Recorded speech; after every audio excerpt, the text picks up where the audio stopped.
Hello everyone, welcome to all of you on my YouTube channel Manjeet science classes. So आज हम discuss करेंगे chemical properties of अमीन के बारे में। हमारी नियरली 6-7 के आसपास रिएक्शन रहेंगी केमिकल प्रॉपर्टीज़ के अंदर, जिसमें से जो हमारा फर्स्ट टॉपिक है केमिकल प्रॉपर्टी में वो है बेसिक कैरेक्टर ऑफ अमीन। अमीन का जो कैरेक्टर है वो कैसा होता है, इसके बारे में हम डिस्कस करेंगे इस वीडियो के अंदर। जो अमीन है उसका कैरेक्टर कैसा है, मीन्स एसिडिक है, बेसिक है। अब हमने लिखा हुआ है तो बेसिक कैरेक्टर तो मीन्स बेसिक कैरेक्टर ही होगा। किस तरीके से जो अमीन है वो बेसिक कैरेक्टर शो करता है, या फिर हम अमीन को क्यों बोलते हैं कि वो बेसिक नेचर शो करता है। फर्स्ट ऑफ ऑल, अगर हम अमीन के किसी भी एसिड के साथ रिएक्शन करवाते हैं, तो जब हमने एसिड के साथ रिएक्शन की, अब नाइट्रोजन के पास क्या है, लोन पेयर ऑफ इलेक्ट्रॉन है। अब लोन पेयर ऑफ इलेक्ट्रॉन क्या करेंगे, जहाँ पे उसको पॉजिटिव चार्ज दिखेगा वहीं पे अटैक करेंगे, क्योंकि हमारा पार्शियल नेगेटिव चार्ज को कैरी करता है क्लोरीन, मतलब हेलोजन, और हाइड्रोजन के ऊपर आएगा partial positive charge. Nitrogen attack करेगा हाइड्रोजन के ऊपर, और यहाँ से हमारे पास फॉर्म होगा NH3 पॉजिटिव X नेगेटिव। ये क्या हो गया हमारे पास, ये अमोनियम सोल्ट की फॉर्मेशन हो गई। क्लियर, ये हमारे पास एसिड था। अब हमने छोटी क्लासेस में भी पढ़ा है, लाइक अगर हम बात करें 10th क्लास की, तो 10th क्लास में भी हम क्या पढ़ते हैं कि जब कोई भी सोल्ट की फॉर्मेशन होती है वो कैसे हो सकती है, जब एसिड एंड बेस रिएक्ट करेंगे। जब एसिड ने रिएक्शन की बेस के साथ, तब हमारे पास न्यूट्रलाइजेशन रिएक्शन होती है, सोल्ट की फॉर्मेशन होती है प्लस वाटर रिलीज होता है। मीन्स सोल्ट हमारा कब बनता है, जब एसिड एंड बेस रिएक्ट करते हैं। यहाँ पे जब एसिड के साथ रिएक्शन की अमीन ने, तो यहाँ पे सोल्ट मिला। मीन्स जो हमारा अमीन है वो कैसा नेचर का होगा, बेसिक नेचर का होगा। क्लियर। अब इसके साथ ही जो अमीन है इसका बेसिक नेचर है, ये ऐसा है क्यों, इसको अगर हम डिफाइन करें या फिर एक्सप्लेन करें, तो हमने +1 क्लास में आर्हेनियस कॉन्सेप्ट, ब्राउन-लोरे कॉन्सेप्ट और लेविस एसिड बेस कॉन्सेप्ट पढ़ा हुआ है। अब according to Lewis acid base concept, उसके अकॉर्डिंग क्या था, लेविस कॉन्सेप्ट के अकॉर्डिंग, अगर कोई भी एलिमेंट ऐसा है जिसके पास लोन पेयर ऑफ इलेक्ट्रॉन है डोनेट करने के लिए, मीन्स कोई भी पेयर ऑफ इलेक्ट्रॉन को डोनेट कर सकता है, डोनेट कर सकते हैं किस चीज़ को, पेयर ऑफ इलेक्ट्रॉन को। उसको हम क्या बोलते थे, उसको हम लेविस बेस बोलते थे। और जो एक्सेप्ट करता था पेयर ऑफ इलेक्ट्रॉन को, उसको हम लेविस एसिड बोलते थे। दैट्स वाई जो अमीन है, अमीन के पास क्या होते हैं, अमीन हो गया, अमोनिया हो गया, इन सब के पास क्या है, लोन पेयर ऑफ इलेक्ट्रॉन है। अगर लोन पेयर ऑफ इलेक्ट्रॉन है तो डोनेट कर सकते हैं, और अगर ये डोनेट कर सकते हैं तो इनको हम लेविस बेस की कैटेगरी के अंदर रख सकते हैं। दैट्स वाई जो अमीन है वो कैसा नेचर शो करते हैं, बेसिक नेचर शो करते हैं। इसको और डिटेल में समझते हैं हम, क्योंकि हमने इक्विलिब्रियम चैप्टर के अंदर और भी बहुत कुछ डिस्कस किया था, लाइक इक्विलिब्रियम कांस्टेंट के बारे में हम पढ़ चुके हैं। अगर हम रिएक्शन करवाते हैं अमीन की RnH2 की वाटर के साथ, देन क्या होगा, अब जो नाइट्रोजन है ये हाइड्रोजन के ऊपर अटैक करेगा। हमारे पास वाटर के अंदर क्या होता है, H positive OH negative ion दोनों होते हैं। NH2 के साथ यहाँ से हाइड्रोजन अटैच होगा NH3 positive plus OH negative. Clear.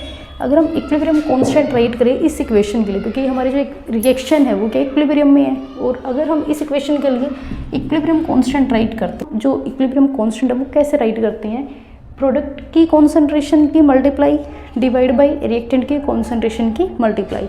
यहाँ पे प्रोडक्ट क्या है हमारे पास, RnH3 पॉजिटिव। कॉन्सेंट्रेशन टर्म को रिप्रेजेंट करने के लिए हम यहाँ पे स्क्वायर ब्रैकेट का यूज़ करते हैं। आई होप आपने सॉल्यूशन चैप्टर पढ़ा होगा और वहाँ पे हमने ये चीज़ अच्छे से डिस्कस की हुई है। सॉल्यूशन के अंदर, इलेक्ट्रोकेमिस्ट्री चैप्टर के अंदर, केमिकल काइनेटिक्स के अंदर, तीनों चैप्टर के अंदर हम डिस्कस करते हैं कि कॉन्सेंट्रेशन को हम स्क्वायर ब्रैकेट के अंदर राइट करते हैं। और बेसिकली जो केमिकल काइनेटिक्स है उसके अंदर तो हम बहुत ज़्यादा इस चीज़ के बारे में पढ़ते हैं। OH नेगेटिव हमारा सेकेंड प्रोडक्ट है यहाँ पे। देन रिएक्टेंट क्या थे, RnH2 एंड वाटर। अब हमने पढ़ा हुआ है +1 के अंदर ही, जो भी हमारे pure solid and pure liquid है उनकी जो कॉन्सेंट्रेशन है वो क्या होती है, यूनिटी होती है। हम यहाँ से कि H2O, ये जो वाटर था प्योर लिक्विड है, इसको हमने मल्टीप्लाई किया K के साथ। देन मेरे पास बचता है RnH3 positive OH negative divide by RnH2। ये भी एक कांस्टेंट है और इसकी कॉन्सेंट्रेशन भी कांस्टेंट है, तो इन दोनों को कंबाइन करके एक नया कांस्टेंट हम यूज़ करते हैं Kb, where Kb is dissociation constant for base. Kb क्या है यहाँ पे, डिसोसिएशन कांस्टेंट के लिए, बेस के लिए, dissociation constant of base. Clear. अब यहाँ से देखो हमारे पास ये फॉर्मूला फॉर्म हुआ, इस फॉर्मूले से हम क्या बता सकते हैं, क्या हमें इंफॉर्मेशन मिलती है यहाँ से, Kb is equal to RnH3 positive plus multiply OH negative divide by RnH2। Clear. अब इस फॉर्मूले से देखो जो Kb है वो डायरेक्टली प्रोपोर्शनल है OH नेगेटिव के, Kb is directly proportional to concentration of OH negative. Means जितना ज़्यादा OH नेगेटिव आयन प्रोड्यूस होगा सॉल्यूशन के अंदर उतना ही हमारी Kb की वैल्यू ज़्यादा होगी। अब हमने एसिड बेस कॉन्सेप्ट में क्या पढ़ा हुआ है कि बेस क्या है, जो OH नेगेटिव आयन रिलीज़ करता है, और एसिड क्या है, जो H पॉजिटिव आयन रिलीज़ करता है। तो जितना ज़्यादा OH नेगेटिव आयन कोई भी सब्सटेंस या फिर कोई भी सॉल्यूशन के अंदर कोई भी केमिकल रिलीज़ करेगा वो उतना ही बेसिक स्ट्रेंथ का होगा, उसका नेचर उतना ही ज़्यादा बेसिक होगा। सो यहाँ से अगर हमने बेसिक स्ट्रेंथ को बताना है तो हम Kb की वैल्यू से भी बता सकते हैं। अब डिसोसिएशन कांस्टेंट ऑफ बेस का मतलब क्या था कि कोई भी बेस कितना डिसोशिएट हुआ, उसे कितनी H पॉजिटिव या OH नेगेटिव आयन की फॉर्मेशन की है। अगर बेस है तो वो OH नेगेटिव आयन की फॉर्मेशन करेगा, और अगर एसिड है तो वो H पॉजिटिव आयन की फॉर्मेशन करता है। बेसिकली एसिड के लिए हम A से डिनोट करते थे, बेस के लिए हमने Kb डिनोट किया है। क्लियर। सो यहाँ से हम क्या बताते हैं कि OH नेगेटिव आयन की कॉन्सेंट्रेशन डायरेक्टली प्रोपोर्शनल होती है Kb के। जितनी ज़्यादा Kb की वैल्यू होगी उतना ही ज़्यादा कोई भी जो केमिकल है, कोई भी जो हमारा कंपाउंड है वो बेसिक नेचर का होगा। इसके साथ ही हमने एक टर्म पढ़ी हुई है pKb। pKb जैसे हमने लास्ट क्लासेस के अंदर पढ़ा है pH और pOH, ये सब चीज़ें पढ़ी हुई है हमने। यहाँ फिर हम pH की ही बात करते हैं। pH स्केल के अंदर हम जो सोरेंसन साइंटिस्ट थे उन्होंने हमें एक pH स्केल दिया था, और pH फाइंड आउट करने का उन्हें हमें एक फॉर्मूला दिया था minus logarithm of concentration of H positive ion. Clear. मतलब जो H पॉजिटिव आयन है वो कितने हैं, उसकी जो कॉन्सेंट्रेशन है वो कितनी है, अगर उसका माइनस लोग लेते हैं तो हमारे पास pH वैल्यू आती है। सो वैसे ही सेम अगर हमें pKb निकालना है तो हम क्या करेंगे, pKb, P के लिए बेसिकली याद रखना, P के लिए हमने माइनस लोग यूज़ करना है। अगर H था, H के लिए as it is H positive ion की कॉन्सेंट्रेशन, P के लिए क्या लिखना है, माइनस लोग लिखना है। क्लियर। तो ऐसे ही Kb, pKb हमने लिखा हुआ है तो Kb एज इट इज़, और P के लिए क्या लिखेंगे, माइनस लोग ऑफ Kb, ये हो गया हमारा pKb। ऐसे ही अगर Ka था हमारे पास, जो Ka होता है उसकी वैल्यू कुछ भी हो, मीन्स हमारे पास वो डायरेक्टली प्रोपोर्शनल होता है H पॉजिटिव आयन की कॉन्सेंट्रेशन के। सो अगर हमने pKa निकालना है तो हम क्या करेंगे, माइनस लोग ऑफ Ka। क्लियर। Ka के अंदर H पॉजिटिव आयन की कॉन्सेंट्रेशन आ जाती है। सो हमने ऐसे राइट करनी होती है pKa या फिर pKb की वैल्यू या फिर pH की वैल्यू। सो यहाँ से देखो अभी जो pKb है वो माइनस लोगैरिथम ऑफ Kb है, मतलब जो Kb की वैल्यू है उसका माइनस लोग, मतलब जो Kb की वैल्यू है वो जितनी ज़्यादा होगी pKb की वैल्यू उतनी ही कम होगी, क्योंकि माइनस ऑफ लोगैरिथम है, लोग का माइनस है। माइनस लोग का मतलब क्या होता है, लोग Kb रेज टू पावर -1। लोग की प्रॉपर्टी होती है लोग A raise to power B, तो हम क्या करते हैं b log a। सो ऐसे ही हम इसको राइट कर सकते हैं -1 को मैं Kb की पावर -1 राइट कर सकती हूँ। सेम इसी प्रॉपर्टी से जो b आगे लिखा वो पावर में जाता है। क्लियर। यहाँ पे b की वैल्यू क्या है, -1। ओके। सो इस वजह से जो pKb की वैल्यू है वो कम होगी कब, जब Kb की वैल्यू ज़्यादा होगी। सो अगर आपको कहीं पे भी Kb या pKb की वैल्यूज़ को देकर ये पूछ लिया जाए कि कौन ज़्यादा बेसिक है या कौन कम बेसिक है, तो इसके लिए आपने क्या याद रखना है, हमारे पास जो बेसिक स्ट्रेंथ है वो डायरेक्टली प्रोपोर्शनल होती है Kb की वैल्यू के, और इन्वर्सली प्रोपोर्शनल होती है pKb की वैल्यू के।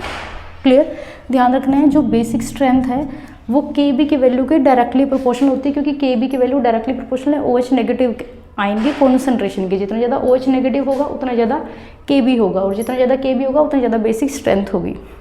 एंड यहाँ पे रिवर्स हो जाता है pKb के लिए। क्लियर। सो ये था बेसिक कैरेक्टर ऑफ अमीन कि हम किस तरीके से बताते हैं कि अमीन बेसिक है या फिर एसिडिक नेचर का है। सो अब हम कंपेरिजन करते हैं अमीन का दूसरे जो हमारे पास एरोमेटिक अमीन है या फिर एलिफेटिक अमीन है या फिर अमोनिया है, जो अदर कंपाउंड्स हैं उनके साथ कंपैरिजन करते हैं अमीन का कि कौन ज़्यादा बेसिक है और कौन कम बेसिक है। क्लियर। सो अब हम डिस्कस करते हैं basicity in between alkane amine versus ammonia. हमने कोई भी एक एलिफेटिक अमीन लिया और एलिफेटिक अमीन स्ट्रॉन्गर बेस है या फिर अमोनिया स्ट्रॉन्गर बेस है, इसको हम डिस्कस करते हैं। अब अमोनिया के पास भी लोन पेयर ऑफ इलेक्ट्रॉन है, ये भी एसिड के साथ रिएक्शन कर सकता है, और अमीन के पास भी लोन पेयर ऑफ इलेक्ट्रॉन है, ये भी एसिड के साथ रिएक्शन कर सकता है। सो जब अमीन रिएक्ट करता है H पॉजिटिव के साथ तो हमारे पास बनता है CH3N H3 पॉजिटिव, और जब अमोनिया रिएक्ट करता है तो यहाँ पे हमारे पास बनता है ammonium ion. Alkane amine aliphatic amine के केस में जो पॉजिटिव चार्ज है वो स्टेबलाइज होता है due to alkyl group, because जो एल्काइल ग्रुप अटैच है वो कैसे नेचर का है, वो इलेक्ट्रॉन डोनेटिंग ग्रुप है। इलेक्ट्रॉन डोनेटिंग ग्रुप है, ये क्या करता है, इलेक्ट्रॉन रिलीज करेगा, और इलेक्ट्रॉन रिलीज करेगा तो जो नाइट्रोजन के ऊपर पॉजिटिव चार्ज आया वो उसको स्टेबलाइज करेगा। मींस ये नाइट्रोजन को पुशअप करता है इलेक्ट्रॉन को डोनेट करने के लिए। जबकि यहाँ पे जो नाइट्रोजन है इसके पास hydrogen hydrogen hydrogen only hydrogen ही अटैच है, कोई ऐसा ग्रुप अटैच ही नहीं है कि जो इसको इलेक्ट्रॉन प्रोवाइड कर सके और इसके पॉजिटिव चार्ज को स्टेबलाइज करवा सके। सो दैट्स वाई अल्कन अमीन और अमोनिया के बीच में अगर हम कंपैरिजन करते हैं कौन ज़्यादा बेसिक है, यहाँ पे जो अल्कन अमीन ज़्यादा बेसिक नेचर का होगा, बिकॉज अल्कन अमीन के पास क्या होता है, अल्काइल ग्रुप होते हैं जो इलेक्ट्रॉन रिलीजिंग नेचर के होते हैं, जो इलेक्ट्रॉन को रिलीज करते हैं और पॉजिटिव चार्ज को स्टेबलाइज करवाते हैं। सो इस वजह से alkyl amines are more basic than ammonia. Clear. But according to this concept अगर हम बात करते हैं primary secondary and tertiary amine की, सो प्राइमरी अमीन क्या था हमारे पास RNH2, सेकेंडरी अमीन होता है हमारे पास R2NH, एंड टर्शियरी अमीन होता है R3N। यहाँ पे भी लोन पेयर ऑफ इलेक्ट्रॉन है, यहाँ पे भी लोन पेयर ऑफ इलेक्ट्रॉन है, यहाँ पे भी लोन पेयर ऑफ इलेक्ट्रॉन है। ये हमारे पास है प्राइमरी अमीन, ये है सेकेंडरी अमीन, और ये है हमारे पास टर्शियरी अमीन।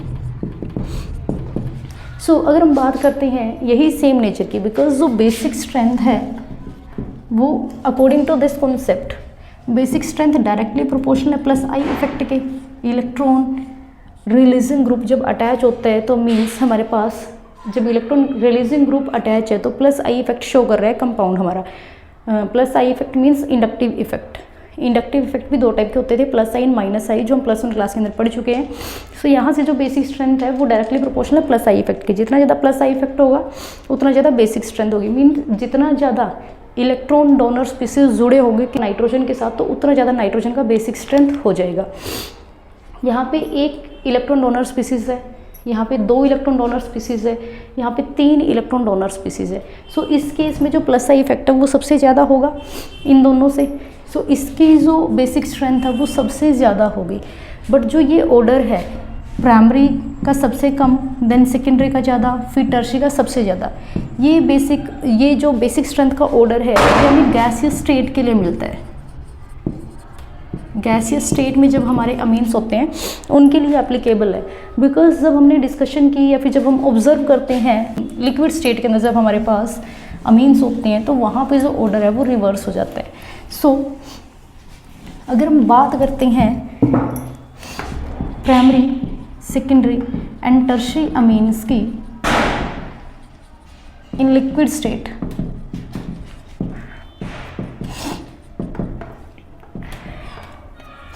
तो वहाँ पे ऑर्डर को एक्सप्लेन करने के लिए हमारे पास 3 फैक्टर्स होते हैं। First is steric hindrance, second is inductive effect, and third is solvation effect. अब 1 बाय 1 समझते हैं तीनों के अकॉर्डिंग जो बेसिक स्ट्रेंथ का ऑर्डर है वो हम कैसे कैलकुलेट करेंगे। ओके, अगर हम कंपैरिजन करते हैं प्राइमरी सेकेंडरी टर्शियरी अमीन का इन लिक्विड स्टेट, जब हम प्राइमरी सेकेंडरी या टर्शियरी अमीन को डिसॉल्व करते हैं वाटर के अंदर, देन उनका जो बेसिक नेचर है वो डिफरेंट होता है। बिकॉज जो हमारा बेसिक नेचर है वो ओनली इंडक्टिव इफेक्ट के ऊपर डिपेंड ना करके steric hindrance and solvation effect means जो हाइड्रेशन है उसके ऊपर भी डिपेंड करता है। अब देखो फर्स्ट जो है इंडक्टिव इफेक्ट हम डिस्कस कर चुके हैं ऑलरेडी अभी गैसीय स्टेट वाले में, वही सेम रीज़न रहेगा। जितने ज़्यादा आर ग्रुप होंगे उतना ज़्यादा प्लस आई इफेक्ट होगा, और जितना ज़्यादा प्लस आई इफेक्ट होगा उतनी ज़्यादा बेसिक स्ट्रेंथ होगी। मीन्स यहाँ पे हम बोल सकते हैं basic strength is directly proportional two plus I effect. Means जितने ज़्यादा आर ग्रुप होंगे उतना ज़्यादा हमारा बेसिक नेचर होगा किसी भी कंपाउंड का। बट अगर हम बात करते हैं स्टेरिक हिंड्रेंस की, अब स्टेरिक हिंड्रेंस की अगर बात करें, हमारे पास RNH2 प्राइमरी अमीन है। अब प्राइमरी अमीन के अंदर अगर हम एक हाइड्रोजन को रिप्लेस कर दें एक आर ग्रुप से, तब हमारे पास क्या बनेगा, तब हमारे पास सेकेंडरी अमीन की फॉर्मेशन हो जाएगी। हमारे पास सेकेंडरी अमीन है। अब देखो दोनों के अंदर क्या डिफरेंस है, यहाँ पे अल्काइल ग्रुप है या फिर हम ये बोलेंगे यहाँ पे कोई भी आर ग्रुप है इन कंपैरिजन टू हाइड्रोजन। अब अगर यहाँ पे हाइड्रोजन था, हाइड्रोजन का साइज छोटा है, आर ग्रुप का साइज बड़ा है। आर ग्रुप जितना ज़्यादा बड़ा होगा उतनी ज़्यादा स्टेरिक हिंड्रेंस कोज करेगा। मीन्स जो प्लस जो लोन पेयर ऑफ इलेक्ट्रॉन है फिर जो एसिड का अटैक हो रहा है उसको अटैक करने से ये रोकेगा। जितना ज़्यादा आर ग्रुप होगा उतना ही जो इलेक्ट्रॉन का डोनेशन है वो उतना ही मुश्किल हो जाएगा, और जितना मुश्किल इलेक्ट्रॉन देना होगा उतनी ही बेसिक स्ट्रेंथ कम हो जाएगी। मीन्स साइज़ के ऊपर डिपेंड करता है। अब हमारे पास जो टर्शियरी अमीन है, टर्शियरी अमीन के अंदर 3 आर ग्रुप होते हैं, तो वहाँ पे जो साइज़ है वो और ज़्यादा हो जाता है। मीन्स स्टेरिक हिंड्रेंस और ज़्यादा हो जाती है। तो जितनी ज़्यादा स्टेरिक हिंड्रेंस होगी उतना ही कम इलेक्ट्रॉन डोनेट कर पाएगा नाइट्रोजन, और जितना इलेक्ट्रॉन कम डोनेट करेगा उतना ही बेसिक स्ट्रेंथ कम हो जाएगा। क्लियर। सो इस वजह से स्टेरिक हिंड्रेंस की वजह से जो हमारा ऑर्डर है वो हुआ प्राइमरी सेकेंडरी टर्शियरी, जबकि इंडक्टिव इफेक्ट इसका जस्ट अपोजिट बोल रहा है। सो अभी थर्ड इफेक्ट था हमारे पास solvation effect. Solvation effect means जब हमने वाटर के अंदर डिसॉल्व करवाया मीन्स को, देन क्या हुआ, हाइड्रेशन हुआ due to hydrogen bonding, due to hydrogen bonding. Because जब हाइड्रोजन बॉन्ड फॉर्म हो रहा है उस टाइम पे हाइड्रेशन एनर्जी रिलीज होती है। अब जितनी ज़्यादा हाइड्रेशन एनर्जी रिलीज होगी उतनी ज़्यादा स्टेबिलिटी होगी। क्लियर। सो अभी हम बात करते हैं, जैसे हमने लिया अमीन लिया हमने RNH2, जब ये रिएक्शन करेगा वाटर के साथ देन हमारे पास बनेगा RNH3 positive plus OH negative. क्या होगा, जो प्राइमरी अमीन है हमारे पास, जो प्राइमरी अमीन है, प्राइमरी अमीन के अंदर क्या होता है, एक RN, प्राइमरी अमीन का जब प्रोटोनेशन हुआ तो हमारे पास बना RNH3, यहाँ पे पॉजिटिव चार्ज है। प्राइमरी अमीन से जो अमोनियम आयन बना है वो 3 हाइड्रोजन बॉन्ड बना सकता है, मतलब यहाँ पे 3 वाटर मॉलिक्यूल इसके साथ कनेक्टेड हो सकते हैं। अब जितने ज़्यादा हाइड्रोजन बॉन्ड बनेंगे, अब यहाँ पे 1 2 3 हाइड्रोजन बॉन्ड की फॉर्मेशन हुई, जितने ज़्यादा हाइड्रोजन बॉन्ड बनेंगे उतनी ज़्यादा हाइड्रेशन एनर्जी रिलीज होगी, और जितनी ज़्यादा हाइड्रेशन एनर्जी रिलीज होगी उतनी ज़्यादा स्टेबिलिटी होगी। हाइड्रेशन एनर्जी जितनी ज़्यादा रिलीज हुई उतनी ज़्यादा स्टेबिलिटी होगी। अब आपने पढ़ा हुआ है ये लोअर क्लासेस के अंदर कि स्टेबिलिटी डिपेंड करती है हमारी एनर्जी के ऊपर। कंपाउंड के पास जो एनर्जी है वो बहुत कम होनी चाहिए ताकि वो स्टेबल हो सके। जब तक उसके पास एनर्जी रहेगी तब तक वो अनस्टेबल ही रहेगा। सो हाइड्रेशन एनर्जी जितनी ज़्यादा रिलीज होगी तो कंपाउंड के पास एनर्जी कम बढ़ जाएगी और उसकी स्टेबिलिटी ज़्यादा हो जाएगी। और हमारी जो स्टेबिलिटी है वो डायरेक्टली प्रोपोर्शनल होती है बेसिक स्ट्रेंथ के। मीन्स अगर स्टेबिलिटी बढ़ी तो बेसिक स्ट्रेंथ भी बढ़ जाएगी। सो यहाँ पे सबसे ज़्यादा हाइड्रेशन एनर्जी कब रिलीज होगी, प्राइमरी अमीन के अंदर, क्योंकि प्राइमरी अमीन के अंदर 3 हाइड्रोजन बॉन्ड बनेंगे। जो हम बात करेंगे सेकेंडरी अमीन की, सेकेंडरी अमीन के अंदर हमारे पास 2 आर ग्रुप होते हैं। एक हाइड्रोजन होता है, जब नाइट्रोजन अपने लोन पेयर को डोनेट करेगा तो वो एक हाइड्रोजन के साथ और अटैच हो जाएगा। सो यहाँ पे ओनली 2 हाइड्रोजन बॉन्ड बनेंगे। 2 हाइड्रोजन बॉन्ड की वजह से एनर्जी कम रिलीज होगी, और जब एनर्जी कम रिलीज होगी तो स्टेबिलिटी भी प्राइमरी अमीन के कंपैरिजन में उसकी कम होगी। So that's why basic strength भी कम होगी। सो इस वजह से सोल्वेशन इफेक्ट के थ्रू हमारा जो ऑर्डर आया वो आया प्राइमरी सेकेंडरी टर्शियरी। अब यहाँ से देखो हमारे पास जो ऑर्डर है सोल्वेशन इफेक्ट और स्टेरिक इफेक्ट से, जो स्टेरी फैक्टर था, इसके अकॉर्डिंग जो ऑर्डर है वो आता है प्राइमरी, सेकेंडरी, टर्शरी और प्राइमरी, सेकेंडरी, टर्शरी। जबकि हमारे पास जो सेकंड वाला है इंडक्टिव इफेक्ट है, इसकी वजह से जो ऑर्डर आता है वो आता है tertiary, secondary, primary. Means different जो थ्योरी है वो डिफरेंट एक्सप्लेनेशन के थ्रू हमें ये प्रूव कर रही है कि बेसिक स्ट्रेंथ किसकी क्या होगी। सो जब इन तीनों का एवरेज करके देखा गया, मतलब जो एक्सपेरिमेंटल डाटा हमारे पास आया, तब इफेक्ट पड़ा हमारे पास आर ग्रुप का। इफेक्ट आर ग्रुप का सबसे ज़्यादा था। मीन्स अगर आर ग्रुप हमारे पास C2H5 मतलब CH3 से बड़ा है, तब हमारे पास ऑर्डर आया सेकेंडरी, टर्शरी, प्राइमरी। हमारे पास आर ग्रुप C2H5 या फिर इससे बड़ा है, मीन्स CH3 से बड़ा है, तब हमारे पास ऑर्डर है secondary, tertiary, primary. Experimental data बेटा। और अगर हम बात करें जब हमारे पास ग्रुप आर ग्रुप है CH3, जब आर ग्रुप CH3 है, तब हमारे पास ऑर्डर है secondary, primary, tertiary. Clear. Liquid state के अंदर हमारे पास दो ऑर्डर आए हैं। दो ऑर्डर हमारे पास कौन कौन से हैं? 213 और 231।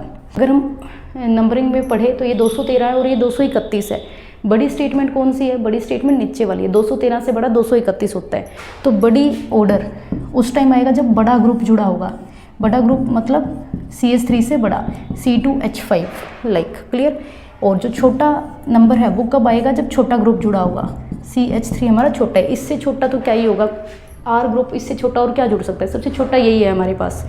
तो जब छोटा ग्रुप जुड़ा होगा छोटा नंबर आएगा, और जब बड़ा ग्रुप जुड़ा होगा बड़ा नंबर आएगा हमारे पास। क्लियर। इस तरीके से आप याद कर सकते हो और ये मोस्ट इंपॉर्टेंट है। ये कंपैरिजन हमेशा एग्जाम में पूछा ही जाता है, क्योंकि आप जो गैसियस स्टेट वाला है उसको हम ईजिली बता सकते हैं, इंडक्टिव इफेक्ट के ऊपर बेस्ड है वो। बट अगर हम बात करते हैं एक्वस मीडियम के अंदर, तो एक्वस मीडियम में आपको 3 फैक्टर एक्सप्लेन करने होते हैं। उन 3 फैक्टर के एक्सपेरिमेंटल डाटा के बेस पे हमारे पास ये रिजल्ट आता है। क्लियर। सो ये मोस्टली पूछा जाता है एग्जाम के अंदर। ओके, आई होप आपको वीडियो समझ आई हो। Thank you, have a nice day.